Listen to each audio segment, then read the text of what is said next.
అందరికీ welcome to my channel. ముందుగా అందరికీ వెరీ హ్యాపీ న్యూ ఇయర్ అండి. సో ఇయర్ అందరూ చాలా బాగుండాలి, అందరూ ఆరోగ్యంగా ఉండాలని కోరుకుంటున్నాం. మనమైతే రెడీ అయిపోయినాం. సో రెడీ అయ్యి చర్చ్కి వచ్చేసినాం. సో మా అత్తయ్య వాళ్ళు క్రిస్టియన్స్. సో అందుకనే చర్చ్లో ఉన్నాము న్యూ ఇయర్ రోజు. సో న్యూ ఇయర్ అనే కాదు, క్రిస్మస్ అయినా కూడా అంతే కదా క్రిస్టియన్స్కి. ఫైనలీ వాగ్దానం తీసుకునే టైం వచ్చేసింది. వాగ్దానాలు అంటే ఏంటో తెలిసిన వారు నాకు కామెంట్ చేయండి. సో దాదాపు ఎవరైనా తీసుకోవచ్చు వాగ్దానాలు, చిన్నపిల్లల నుంచి పెద్దవాళ్ళు ఎవరైనా తీసుకోవచ్చు.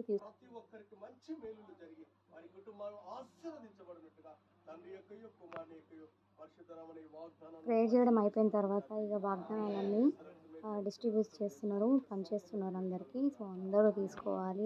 ఇక last and final cake cutting. So మరొకసారి అందరికీ హ్యాపీ న్యూ ఇయర్. ఇక కేక్ కటింగ్ అయితే మా పాపతో చేయండి. మీరు మాత్రం మన ఛానల్ని సబ్స్క్రైబ్ చేసి సపోర్ట్ చేయండి ఎప్పుడు ఇలాగే.